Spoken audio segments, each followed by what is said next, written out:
Hello, everybody. Good afternoon. President Fernández and I just had an excellent conversation. We first met and I think forged a good working relationship and friendship at the Summit of the Americas last year.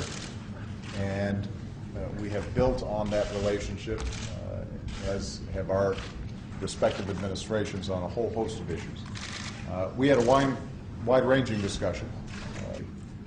We discussed the critical issue of drug trafficking and crime, and how that has the potential to be destabilizing throughout the region.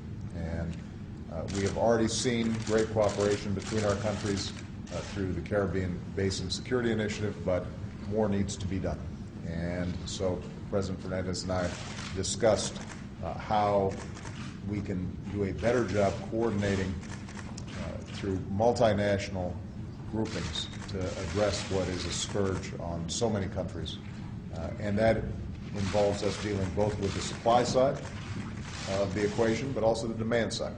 And as I've said before in conversations, for example, with President Calderon in Mexico, we here in the United States have an important obligation to make sure that we are dealing with the demand of drugs. There are also cross-border flows that involve guns and weapons and cash, so that the problem involves all of us, and if we're going to solve it, we're going to have to work coordinating together. Thanks, Scott. But Mr. President, welcome. Thank you for your friendship, and we look forward to a long and constructive relationship between not only our countries but our two governments. Thank you. Thank you. Thank you. Thank you so much. Thank you. Well, first of all, I would like to thank President Obama for this kind of invitation to come here to the White House and speak on issues that are of mutual interest for the U.S. government and for the Dominican Republic.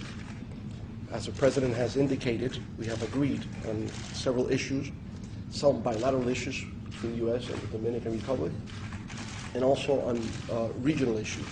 As you have indicated, one of our major concerns has to do with drug trafficking, with transnational crime, with violence related to all these criminal activities. I think that the Caribbean Basin Security Initiative has been the right path forward. I commend you for that, Mr. President. And I think now we should move into a more collaborative environment with the other Caribbean nations, Central America and Mexico. It is only by coordinating our efforts that we can really defeat this epidemic that has become overwhelming to all of our countries. Whatever we can do from the supply side, as you said, or the demand side, will be of great significance for the safety and security of our people. So once again, Mr. President, I thank you for your friendship, I thank you for your vision, for your leadership, and for your commitment to the region of the Dominican Republic. Thank you so much. Thank you very much. Thank you, everybody.